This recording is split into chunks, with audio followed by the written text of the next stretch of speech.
हरे कृष्णा। तो आप सब श्रीमद् भागवतम का ये जो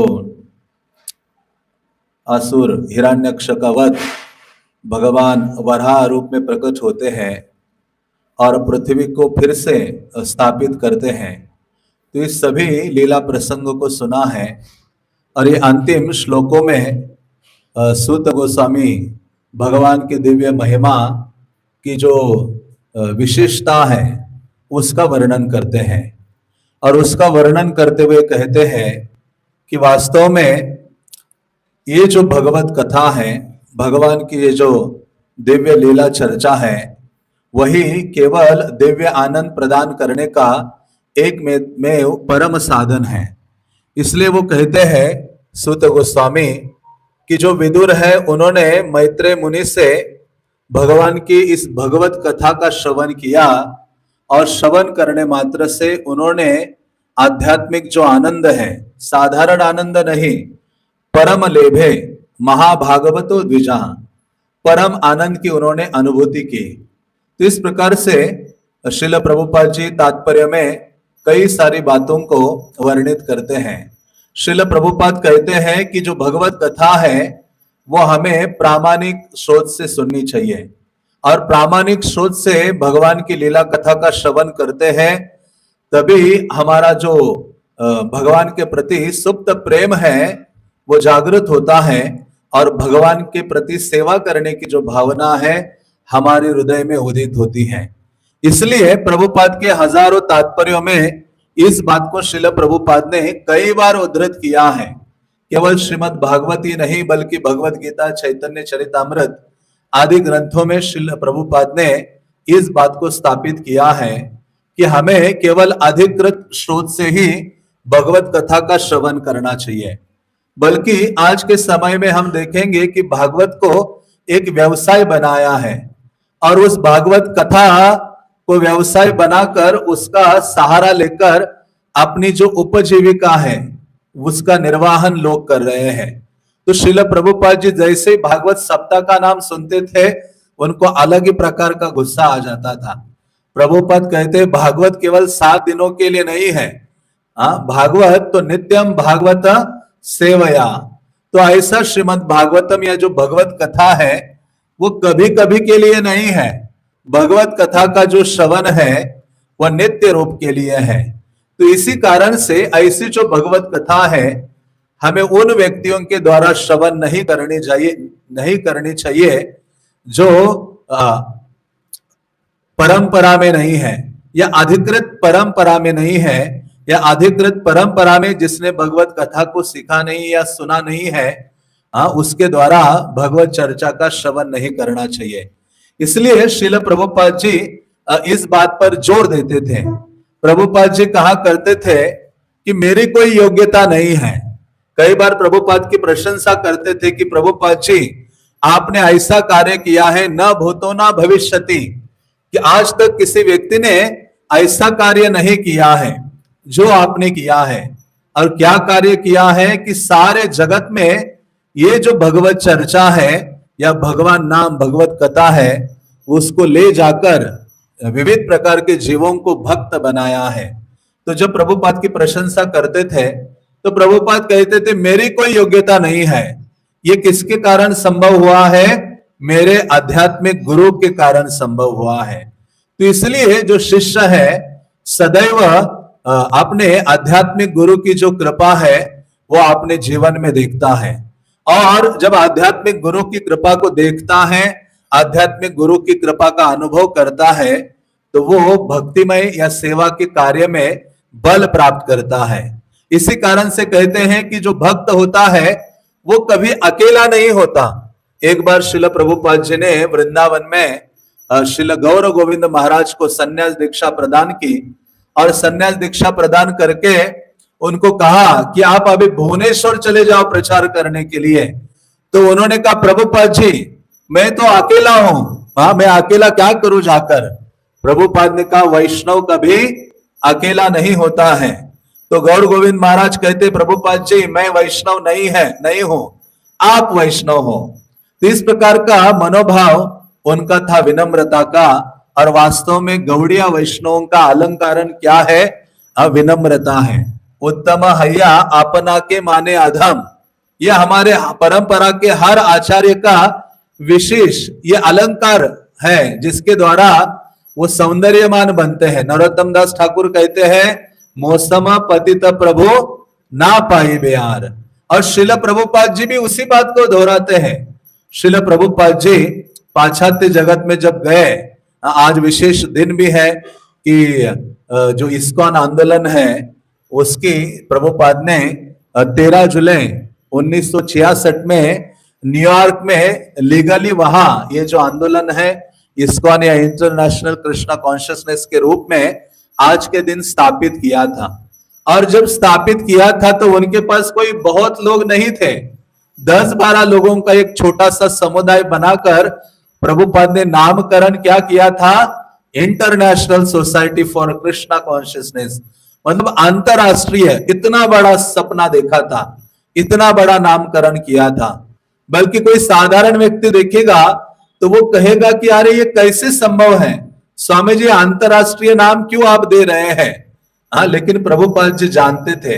इसलिए जो महानतम आचार्य होते हैं उनका ये गुण भी होता है, वो दूरदर्शी होते हैं या आगे की चीजों को जानते हैं।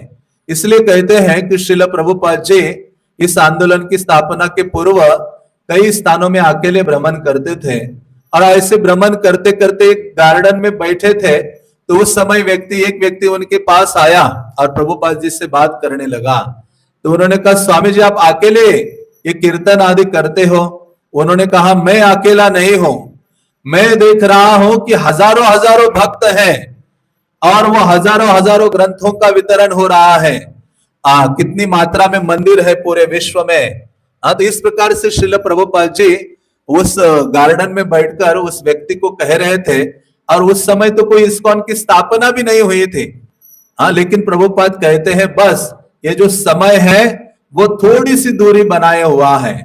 तो इस प्रकार से जो महानतम आचार्य है वो जानते हैं कि आगे क्या होने वाला है। तो ऐसे प्रभुपाद ने आज के दिन ये जो आंदोलन है 13 जुलाई को न्यूयॉर्क में इसकी स्थापना की थी। श्रील प्रभुपाद जी अपने आध्यात्मिक गुरु से उनको आज्ञा मिली थी 1922 में। और प्रभुपाद जी एक कॉलेज के विद्यार्थी थे और प्रभुपाद जी को बहुत ज्यादा विश्वास नहीं था साधुओं के ऊपर, क्योंकि जब वो छोटे थे, जब छोटी आयु में उनके जो पिताजी हैं कई प्रकार के साधुओं को अपने घर में आमंत्रित करते थे, उनको भोजन आदि खिलाते थे, उनको दक्षिणा देते थे और वो कहते थे कि आप सब मिलकर आशीर्वाद दो कि ये मेरा जो बेटा है, बालक है, वो किसका भक्त बने? राधा रानी का भक्त बने।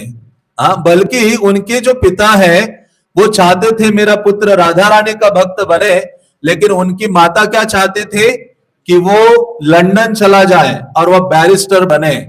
तो लेकिन श्रील प्रभुपाद जी कहते हैं कि मुझे जो भी भक्ति का संस्कार प्राप्त हुआ है वो मेरे पिताजी के कारण प्राप्त हुआ है।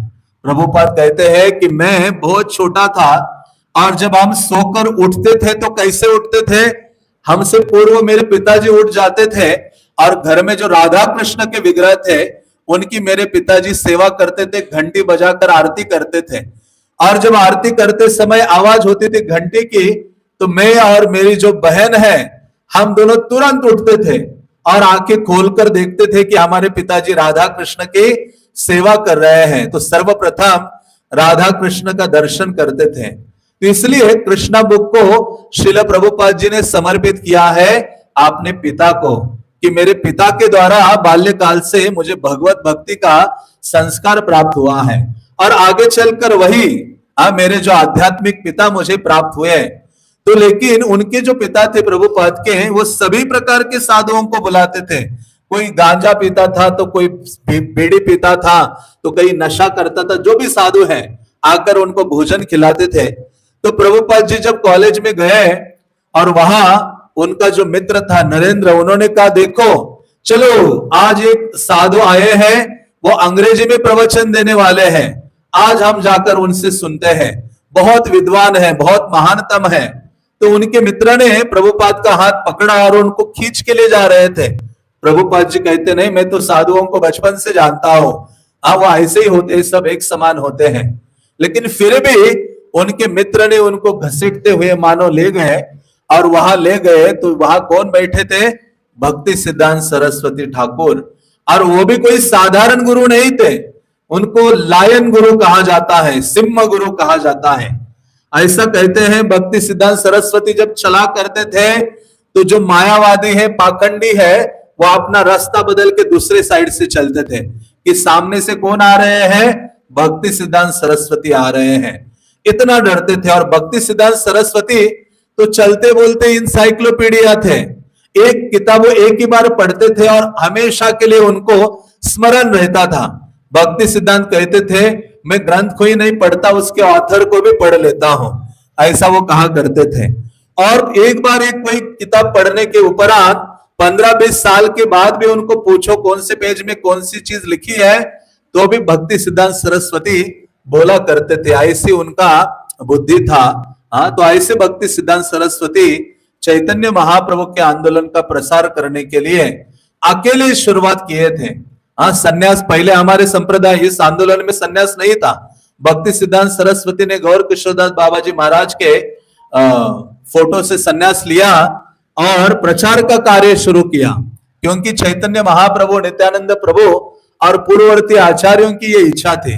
तो जब भक्ति सिद्धांत सरस्वती प्रवचन दे रहे थे अंग्रेजी भाषा में, और उसी समय श्रील प्रभुपाद जी वहां आते हैं उनके मित्र के साथ, तो बैठने ही वाले थे, तो भक्ति सिद्धांत सरस्वती कहते हैं कि तुम तो नवयुवक हो और इतना अच्छा अंग्रेजी जानते हो, क्यों नहीं भारतीय जो वैदिक सभ्यता है, गीता और श्रीमद् भागवतम है, उसका प्रचार पाश्चात्य जगत में अंग्रेजी भाषा में क्यों नहीं करते हो?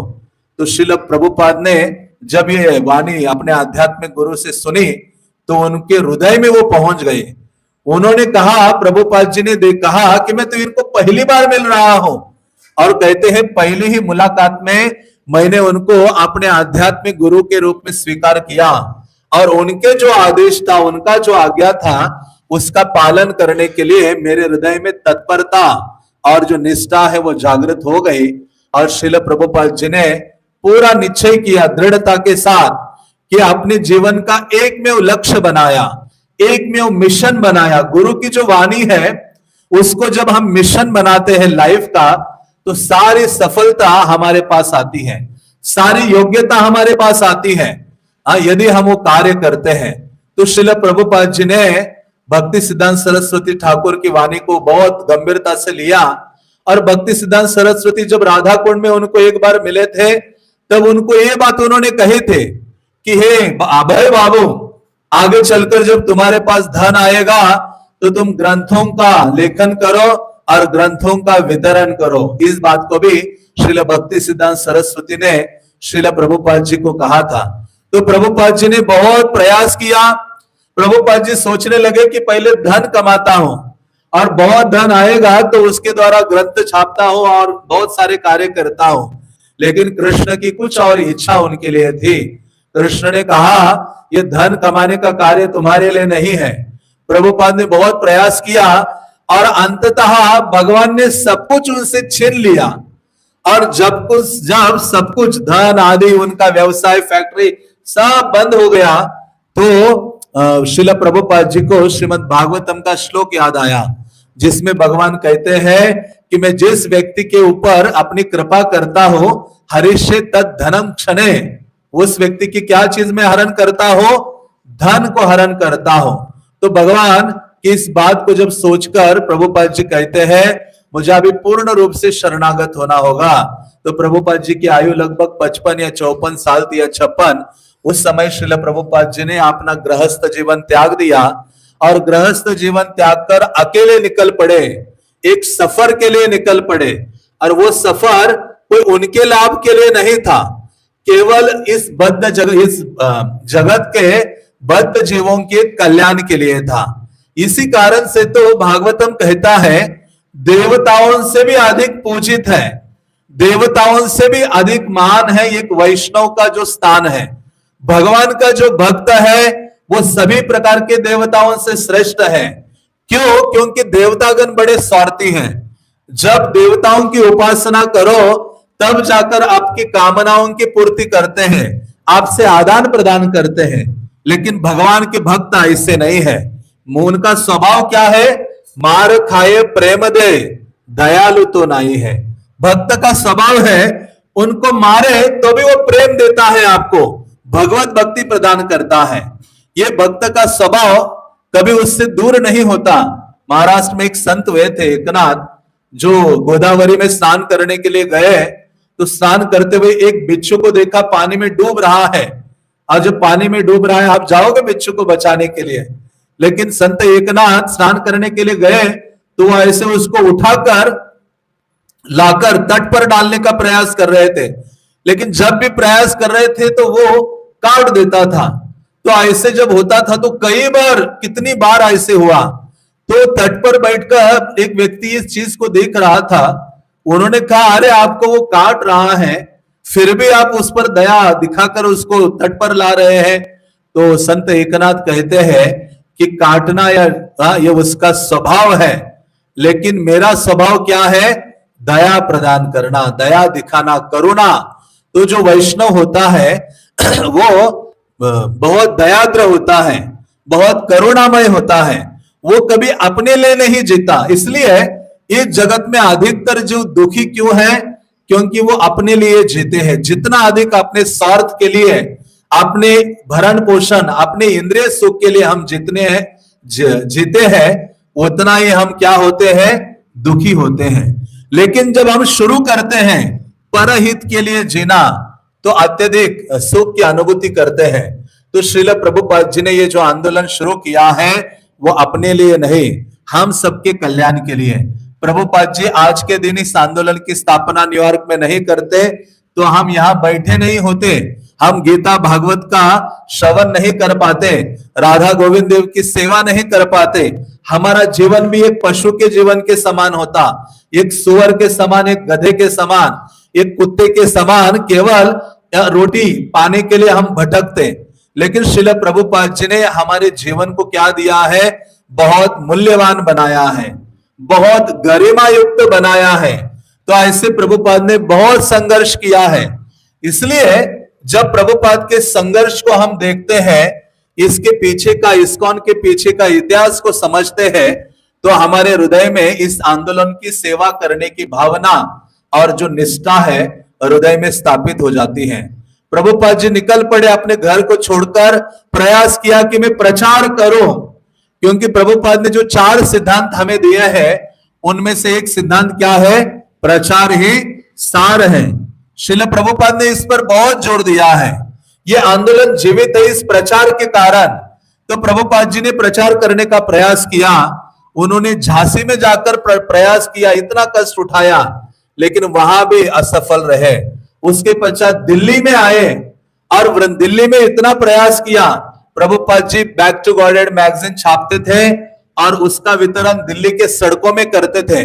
और इतनी तेज गर्मी दिल्ली में होती है कि जहां चलना असंभव है। प्रभुपाद को कई बार लू लगकर गिर पड़ते थे, कोई उठाकर उनको पानी पिलाता था। एक बार तो प्रभुपाद वितरण कर रहे थे पुस्तक या बैक टू गॉडेड की छोटी सी पत्रिका, वो भी 4 पन्नों की। तो भी एक बार एक गाय ने उनको मारा और एक रास्ते के किनारे गिर पड़े। कई समय तक वहां मूर्छित अवस्था में गिरे थे। किसी को दया आई, उन्होंने उठाया, जल पिलाया, उनका ध्यान रखा। फिर भी प्रभुपाद ने ये प्रचार का कार्य छोड़ा नहीं। क्यों? क्योंकि आज्ञा किसकी थी उनको? अपने आध्यात्मिक गुरु की आज्ञा थी। इसलिए जो शिष्य है वो केवल जीवित रहता है आध्यात्मिक गुरु के आज्ञाओं का पालन करने के लिए, और यही उसके जीवन का मिशन बनता है। तो ऐसे प्रभुपाद दिल्ली में कई लोगों के घर में जाते थे और उनको कहते थे, कृष्ण ने आपको 4-4 संतानें दिए हैं, 4-4 पुत्र दिए हैं, उनमें से एक पुत्र मुझे दे दो, उसको मैं गीता भागवत से प्रशिक्षित करूंगा और वो प्रचार कर सकता है। लेकिन किसी ने नहीं दिया। और श्रील प्रभुपाद जी वृंदावन में रहने लगे। और वृंदावन तो रहना तो लोग तो स्वप्न देखते हैं, सब छोड़ छाड़ कर ब्रज में निवास करो, भजन करो। लेकिन प्रभुपाद वृंदावन में रहते हुए भी क्या था उनका उद्देश्य? कृष्ण भावना का प्रचार करना। वृंदावन में रहकर ग्रंथों का लेखन करते थे, राधा दामोदर मंदिर में यमुना में जाकर स्नान करते थे, थोड़ा सा खिचड़ी अपने लिए बनाते थे, प्रतिदिन सप्त देवालय का दर्शन करते थे और भागवतम का अनुवाद उन्होंने वहां शुरू किया। भागवत, क्योंकि प्रभुपाद जानते थे जीवों का कल्याण किसी चीज से होगा तो वो भागवत कथा से होगा, भगवान की लीला कथा से। क्योंकि भागवत क्या है? साक्षात भगवान का अवतार है, साहित्यिक अवतार। भगवान साक्षात भागवत के रूप में ये जगत में अवतरित हुए हैं। तो प्रभुपाद जानते थे कि भागवत ही एकमेव माध्यम है जो कृष्ण कथा का स्टोर हाउस है, कृष्ण कथा का भंडार है। इसलिए प्रभुपाद ने भागवतम को शुरू किया और वहां से घोड़ा गाड़ी में बैठकर प्रभुपाद मथुरा जाते थे।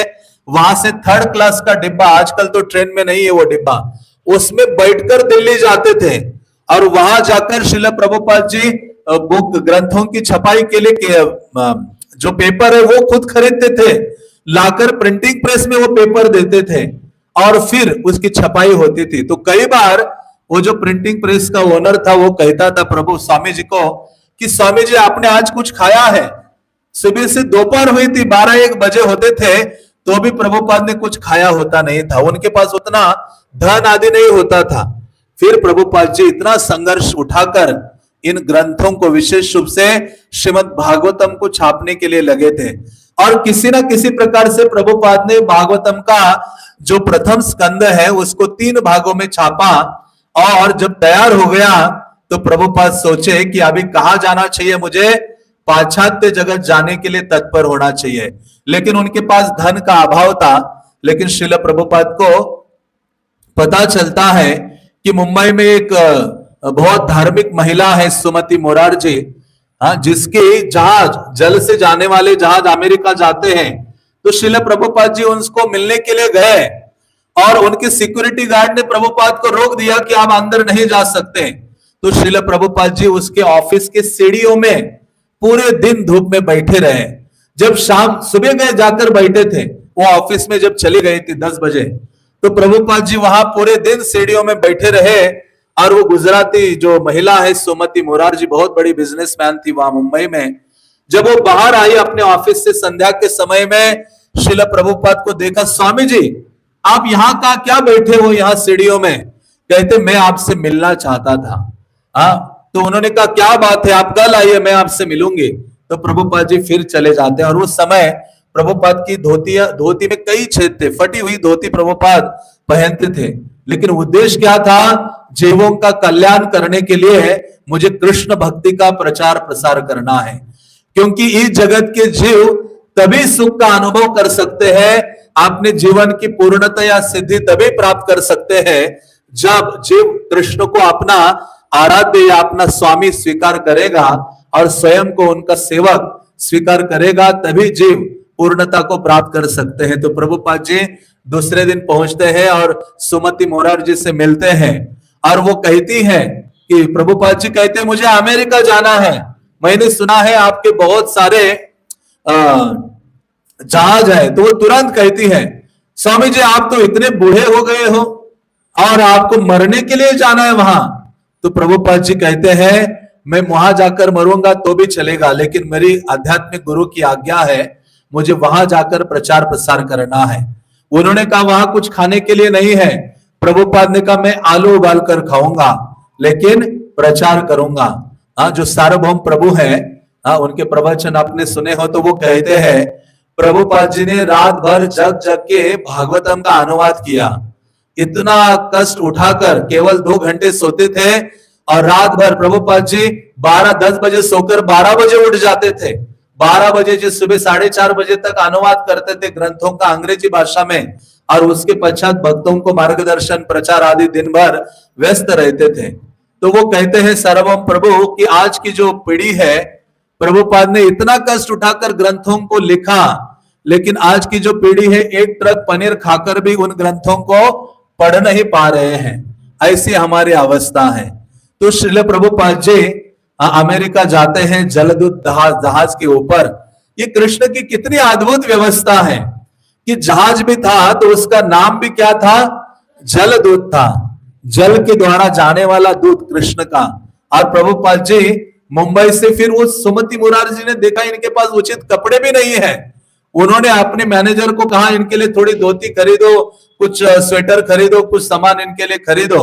प्रभुपाद जी को थोड़े से कपड़े उसने खरीद के दिए और प्रभुपाद जी एक छोटा सा ट्रंक लोहे का और एक छाता लेकर निकल पड़े थे, 40 रुपए जेब में डालकर। किस लिए निकल पड़े थे? सारे जगत पर विजय प्राप्त करने के लिए। आप सोचिए कितनी बड़ी चीज है। ऐसी ऐसी जो भावना कैसे आती है? आध्यात्मिक गुरु की आज्ञाओं पर या वचनों पर पूरा विश्वास। इसलिए आप सुनते हैं रामानुजाचार्य के एक शिष्य थे जिनका नाम अनंत अलवर था। ऐसे जो अनंत अलवर रामानुजाचार्य श्रीरंगम में प्रवचन दे रहे थे, जब वो प्रवचन दे रहे थे तो उस समय रामानुजाचार्य ने कहा कि भगवान तिरुपति बालाजी को ये जो पुष्प है वो बहुत प्रिय है। भगवान फूलों से बहुत प्रेम करते हैं, फूल भगवान पुष्प चाहते हैं। तो उन्होंने कहा आप में से कोई है? उस सभा में उनके ब्रह्मचारी हजारों ब्रह्मचारी थे, 10,000 से ज्यादा सन्यासी थे, कई हजार तो ब्रह्मचारी थे, फिर कांग्रेगेशन भक्त अलग थे। ऐसे हजारों भक्त वहां उपस्थित थे। तो रामानुजाचार्य ने कहा आप में से कोई है जो तिरुपति जाकर भगवान की सेवा करे पुष्प के द्वारा? तो जैसे सुना, क्योंकि उन दिनों तिरुपति जाना 1000 साल पूर्व मतलब मृत्यु को आमंत्रण देना। तो सबने, सन्यासी ब्रह्मचारी सबने अपना सर नीचे किया, लेकिन सबसे पीछे ये गृहस्थ भक्त था, वो खड़ा हो गया। उन्होंने कहा गुरुदेव मैं तैयार हूं उस सेवा को करने के लिए, आपकी आज्ञा का पालन करूंगा, आपकी शक्ति को स्वीकार करते हुए। ये जैसे कहा रामानुजाचार्य व्यासासन से उतरे और जाकर उनको आलिंगन किया। उनको कहा अनंत पिल्ले, मतलब आप ही एकमात्र पुरुष हो जो इस सेवा को करने के लिए तत्पर हो गए हो। तो वो अपनी पत्नी को लेकर निकल पड़ते हैं और उस बड़े भयावह माउंटेन को चढ़ते हुए, जहां इतने हिंस्र पशु थे, वो पहुंच जाते हैं तिरुमला में। वो जंगल में वो रहते थे, जहां रात को रहते थे तो पूरे साइड से ऐसी आग जलाते थे, उसके बीच में रहते थे।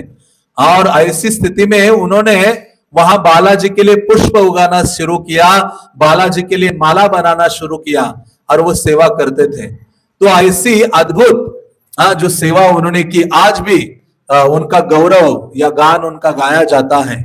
तो ऐसी आज्ञा का पालन किया था प्रभुपाद जी भी। उसी प्रकार से भक्ति सिद्धांत सरस्वती की आज्ञा को लेकर पूरे संसार पर विजय प्राप्त करने के लिए निकल पड़ते हैं। और जब जल्द जहाज से जाते हैं तो उनको हार्ट अटैक आता है 2 बार, और उस समय भगवान उनकी रक्षा करते हैं।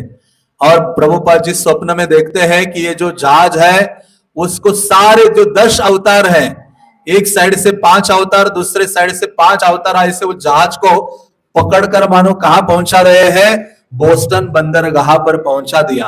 और जैसे प्रभुपाद वहां पहुंचे, उतरे, तो प्रभुपाद ने बहुत उतरते ही एक कविता का लेखन किया, मार्किने भागवत धर्म। और प्रभुपाद ने कहा कि हे कृष्ण, वहां जाकर जब देखा लोगों की स्थिति, ऐसे रजो और तमोगुण में लोग हैं, मैं क्या इनको कृष्ण कथा सुनाऊंगा और क्या इनको गीता भागवत की शिक्षा दूंगा? तो प्रभुपाद जी वहां पहुंचते ही प्रभुपाद ने कविता लिखी और कहा कि हे कृष्ण, आप मुझे बेहद स्थान पर लेकर आए हो। मेरा नाम भक्ति वेदांत रखा गया है, लेकिन मुझमें ना भक्ति है और वेद का अर्थ है मुझमें ना ज्ञान है। लेकिन हे प्रभु, आपका ये जो पवित्र नाम है उसमें मेरा बहुत श्रद्धा है। नामे खूब धरो, बंगला में जो कविता है, कहते कि आपके पवित्र नाम को मैंने अच्छे से पकड़ा है। तो इस प्रकार से प्रभुपाद जी बहुत विनम्रता के भावना हृदय में धारण करके वहां उन्होंने प्रचार करने का प्रयास किया। पहले तो बावरी स्ट्रीट में कैसी अवस्था में प्रभुपाद रहते थे, एक शराबी के साथ रहने लगे। एक ऐसा उन्मत्त प्रमत्त पागल एक युवा था, उनके साथ एक रूम में रहने लगे। और प्रभुपाद जी ने जो अपार्टमेंट वहां लिया था बावरी में, जहां सारे हिप्पीज रहते थे, प्रभुपाद को अपने रूम में जाना होता था तो वो सारे शराबी नशेड़ी ऐसे रास्ते में गिर पड़ते थे। प्रभुपाद को उनके ऊपर ऐसे लांघते हुए अपने रूम में पहुंचना होता था। और एक जो शराबी युवा उनके रूम में रह रहा था उनके साथ, एक दिन तो वो इतना पीकर आया था कि प्रभुपाद को डांटने लगा, और प्रभुपाद सावधान हो गए कि ये मारेगा तो नहीं। प्रभुपाद जी सब सामान सब छोड़कर अपने रोम था वो स्थान छोड़कर अमेरिका के सड़कों में चलने लगे। प्रभुपाद कहते हैं कि अभी मुझे पता नहीं है कि मैं कहां जाऊंगा, कहां रहूंगा, कैसे मैं इस आंदोलन की शुरुआत करूंगा। चल रहे थे। फिर जो कुछ हिप्पीज थे जो उनके निकट आया करते थे, जिनका मुकुंद आगे चलकर मुकुंद स्वामी बने, उनसे संवाद किया। फिर उन्होंने अपने घर में थोड़े दिन के लिए श्रील प्रभुपाद को रखा और श्रील प्रभुपाद ने उन सब भक्तों की सहायता से न्यूयॉर्क में एक स्टोर फ्रंट किराए पर लिया। दुकान का जो अगला भाग है ना, छोटा सा, जिसमें 50-30 एक लोग बैठ सकते हैं, वो छोटा सा स्थान लिया। वो पहले एक दुकान थी और उस दुकान का नाम क्या था?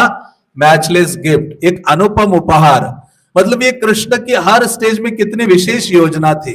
हर नाम जो है बड़े उचित थे। जहाज का नाम भी जलदूत था और जो स्टोर फ्रंट मिला जिस जहां से इस आंदोलन की स्थापना होने वाली थी, उसका नाम भी अनुपम उपहार था, मैचलेस गिफ्ट।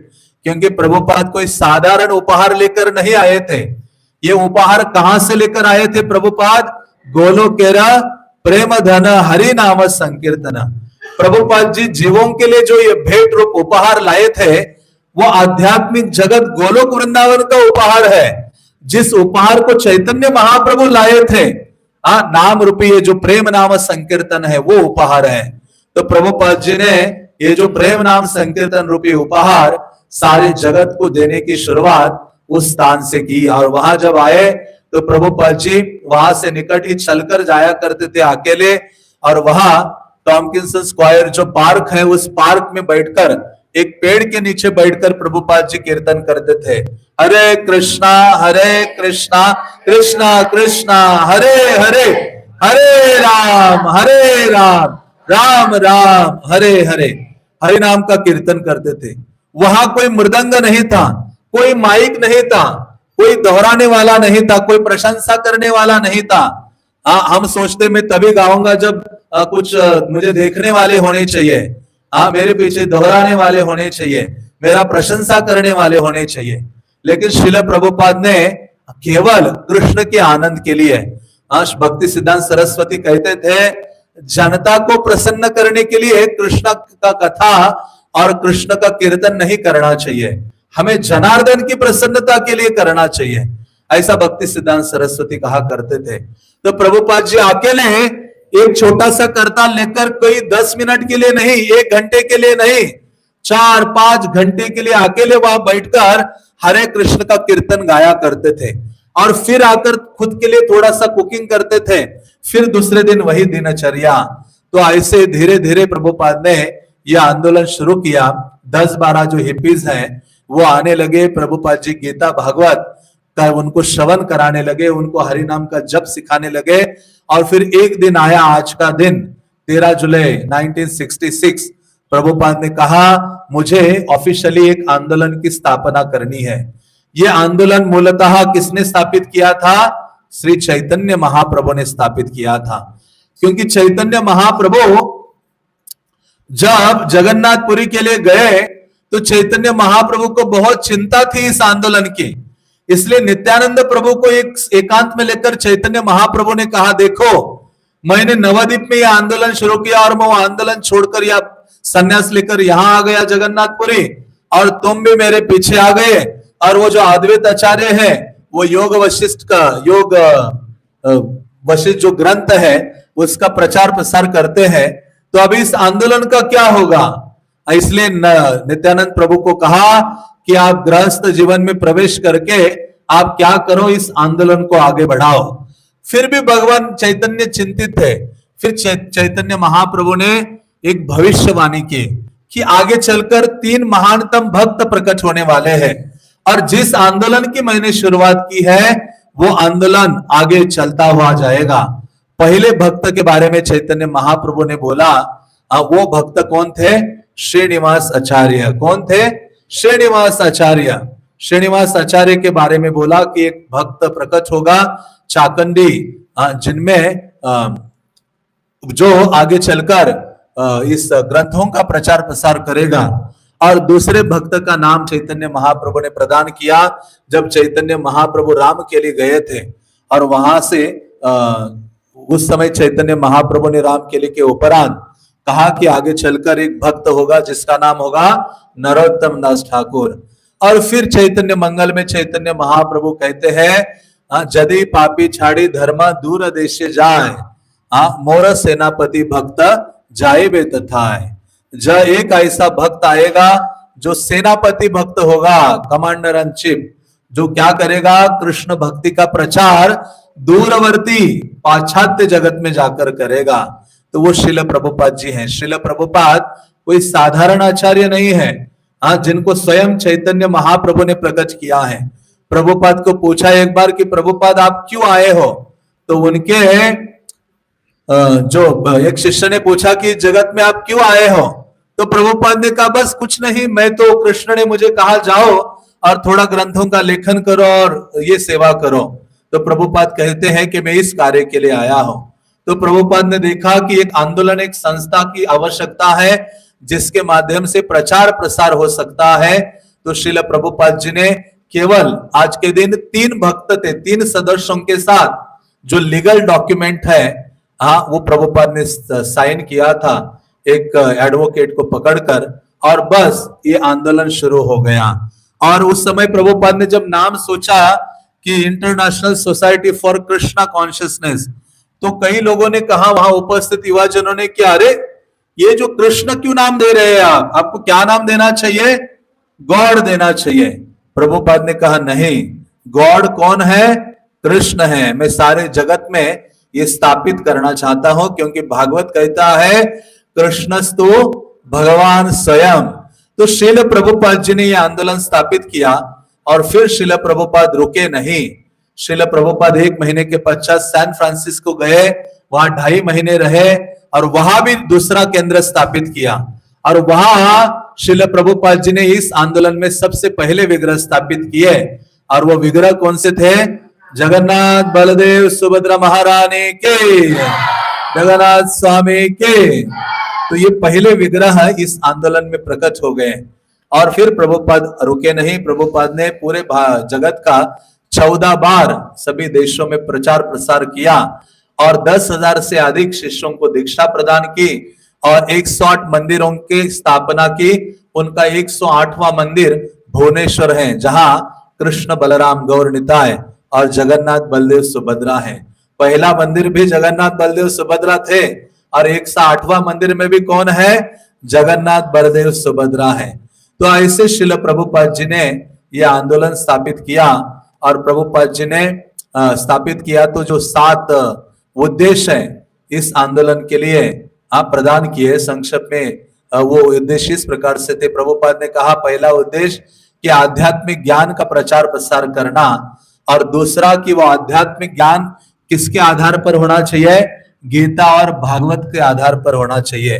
और तीसरा उद्देश्य प्रभुपाद ने कहा कि इस आंदोलन के द्वारा जो उसके सदस्य है उनको आपस में एक दूसरे के निकट लाना और उन सबको कृष्ण के निकट ले जाना, और ये अनुभूति प्रदान करना कि कृष्ण परम भगवान है, परम स्वामी है, और आप क्या हो, उनके सेवक हो, उनके अंश हो।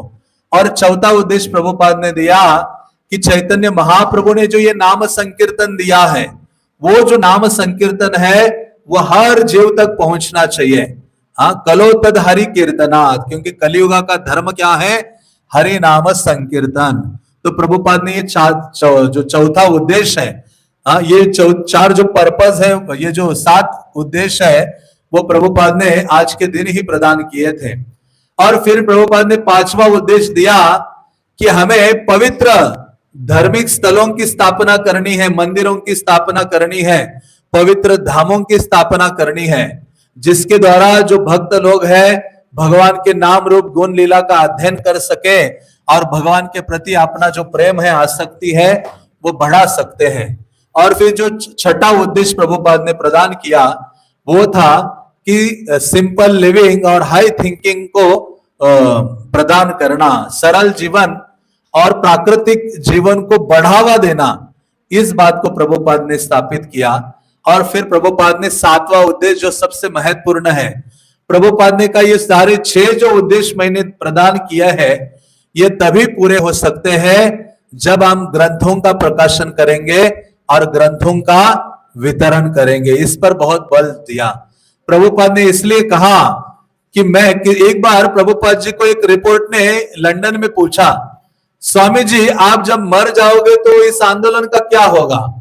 प्रभुपाद ने कहा मैं कभी मरूंगा नहीं, मैं सदैव अपने ग्रंथों में जीवित रहूंगा। तो इस प्रकार से श्रील प्रभुपाद आज भी हमारे बीच में उपस्थित है। अपनी शिक्षा के माध्यम से और अपने ग्रंथों के माध्यम से हम प्रभुपाद से वार्तालाप कर सकते हैं। जैसा वार्तालाप उनके शिष्यों ने प्रभुपाद से किया वैसा वार्तालाप हम कर सकते हैं यदि हम प्रतिदिन श्रील प्रभुपाद के ग्रंथों का अध्ययन करें। तो आज के श्लोक में बारे में तो मुझे बोलना था लेकिन मैं बोल नहीं पाया। मैंने सोचा प्रभुपाद की ये जो आज का जो स्थापना की है आज के दिन, इस आंदोलन की हमारे कल्याण के लिए, सारे जगत के कल्याण के लिए ये जो कृष्ण भावनामृत आंदोलन प्रभुपाद ने स्थापित किया है, तो प्रभुपाद ने कहा मेरे प्रति आपका प्रेम दिखेगा जब मेरे जाने के बाद आप सब मिलकर क्या करते हो, इस आंदोलन की सेवा करते हो और इस आंदोलन को आगे बढ़ाते हो। तो इसलिए हमें इस बात को अपने जीवन में धारण करना चाहिए कि सभी प्रकार के कष्टों को सहन करते हुए श्रील प्रभुपाद और गुरु और आचार्य या वैष्णव की सेवा के लिए हमें जीवन के अंत तक इस आंदोलन में रहना चाहिए। और आज के दिन श्रील प्रभुपाद जी से प्रार्थना करनी चाहिए कि श्रील प्रभुपाद जी हमें वो बल दीजिए, वो योग्यता प्रदान कीजिए कि जिसके द्वारा आपका ये जो आंदोलन आपने शुरू किया है उसमें हम किसी ना किसी प्रकार से क्या करें, अपना योगदान प्रदान करें। क्योंकि ये आंदोलन रुकने वाला नहीं है। ऐसा नहीं कि मैं ये सेवा नहीं करूंगा तो चलेगा नहीं, मेरे बिना ऐसा कुछ नहीं है। आम रहे या ना रहे लेकिन हमें क्रेडिट, प्रभुपाद कहते हैं ये तो चैतन्य महाप्रभु कर देते, लेकिन महाप्रभु ने क्रेडिट अपने भक्तों को देने के लिए यह अवसर हमें सेवा का प्रदान किया है। तो जो भगवान राम के लिए जो ब्रिज बनाया सारे वानर सेना ने, वो तो बनने ही वाला था, लेकिन थोड़ी सेवा का योगदान किसने दिया था? गिलहरी ने दिया था। तो उसी प्रकार से ये चैतन्य महाप्रभु का आंदोलन रुकने वाला नहीं है, लेकिन हमें प्रतिदिन तैयार होना चाहिए उत्साह से सेवा करने के लिए। क्योंकि एक भक्त का जो धन है वो सेवा है। किसी को दंडित करना है तो उसको सेवा से अलग कर दो। तो भक्त का धन क्या है? सेवा है। तो इसलिए अधिक से अधिक उत्साह के साथ मन लगाकर सेवा हम करते हैं, तो उसके द्वारा गुरु वैष्णव और पूर्ववर्ती आचार्य है सारी परंपरा की कृपा और बल हमें प्राप्त होता है, जिसके द्वारा हम जो सोच भी नहीं सकते ऐसी सेवा, ऐसा कार्य इस आंदोलन में करते हैं और अपना जो जीवन है धन्य करते हैं। इसलिए यह आंदोलन है जिसमें हम भाग लेंगे तो अंतिम क्षण कृष्ण अपने हमारे मन और हृदय पटल पर प्रकट होंगे और भगवान का स्मरण हमें हो सकता है। हमें चाहे कोई योग्यता हो या ना हो, अंतिम समय में कृष्ण का स्मरण करने की योग्यता ना भी हो, लेकिन कृष्ण देखते हैं कि इस व्यक्ति ने श्रील प्रभुपाद और महाप्रभु के आंदोलन में सेवा करने का प्रयास किया है पूरे जीवन में। भगवान सफलता नहीं देखते, भगवान क्या देखते हैं? प्रयास देखते हैं। स्वल्पमप्यश धर्मश त्रायते महतो भयात्। थोड़ा सा भी कार्य करते हैं, सेवा करते हैं। कृष्ण गीता में कहते हैं अर्जुन थोड़ी भी कोई सेवा करता है तो उसको मैं महान भय से रक्षा करता हूं। तो इसलिए सेवा में पीछे नहीं रहना चाहिए। हाँ, सेवा पूछनी चाहिए कि मैं क्या सेवा कर सकता हूं, मैं क्या करूं। इसलिए प्रभुपाद कहते हैं कि मैंने अपने गुरु से कई प्रवचन सुने लेकिन कभी कोई प्रश्न नहीं पूछा, लेकिन एक प्रश्न मैंने पूछा और वो भी बार बार पूछा। और वो प्रश्न क्या था कि हे गुरुदेव मैं आपकी सेवा कैसे कर सकता हूं, बस। इसके अलावा मैंने दूसरा कोई प्रश्न नहीं पूछा। इसी प्रश्न में सारे प्रश्नों के उत्तर हैं। यदि हम सिंसियरली गुरु की सेवा करते हैं तो सारे प्रश्नों के उत्तर हमारे हृदय में प्राप्त हो जाते हैं। दिव्य ज्ञान हृदय प्रकाशित गुरु की सेवा से। तो इस प्रकार से श्रील प्रभुपाद जी विशेष विशेष आचार्य है न भूतो न भविष्यति उन्होंने कार्य किया है सभी जीवों के कल्याण के लिए। और हम लोग देवताओं से भी अधिक भाग्यशाली हैं। देवतागण इस आंदोलन में जन्म लेकर सेवा करना चाहते हैं, लेकिन हमारे कौन सा ऐसा सौभाग्य उदित हुआ है कि चैतन्य महाप्रभु के आंदोलन में हम आए हैं। इसलिए हमारे परम सौभाग्य को हमें समझना चाहिए और सेवा करने का प्रयास करना चाहिए। और ऐसी सेवा करेंगे तो आध्यात्मिक गुरु की कृपा से भगवान की जो कथा है हमारे हृदय में स्थापित हो सकती है और इस कथा का प्रचार प्रसार करने की योग्यता हम में आ सकती है। तो आज के श्लोक में तो कई चीजें हैं जिनके बारे में मैं बोल नहीं सका, लेकिन सार तो यही है कि हमें अधिकृत स्रोत से कृष्ण कथा का श्रवण करना चाहिए। जो भागवत कथा वाचक है, जो केवल धन लेकर बड़ा बड़ा आयोजन करके कथा करते हैं, अपने अहंकार आदि को ही पुष्ट करते हैं, ऐसे व्यक्तियों से हमें कृष्ण कथा नहीं सुननी चाहिए। वो कानों के लिए बहुत मधुर हो सकती है, लेकिन वो हृदय में कोई परिवर्तन नहीं ला सकती। इसलिए हमारे लिए सबसे सरल और सबसे सुरक्षित है कि इस्कॉन आंदोलन में हजारों भक्त हैं जिनके द्वारा कृष्ण कथा हमें श्रवण करनी चाहिए। और ऐसी कथा जब हम सुनते हैं तो कृष्ण के प्रति, गुरु के प्रति सेवा करने की भावना और बढ़ती है, और जिसके द्वारा हम योग्य होते हैं कृष्ण की सेवा के लिए। हरे कृष्णा कृष्णा कृष्णा हरे हरे, हरे राम राम राम हरे हरे। ग्रंथराज श्रीमद् भागवतम के पतित पावन श्रील प्रभुपाद के इस्कॉन स्थापना दिवस के गौर प्रेमानंदे। हरे कृष्णा।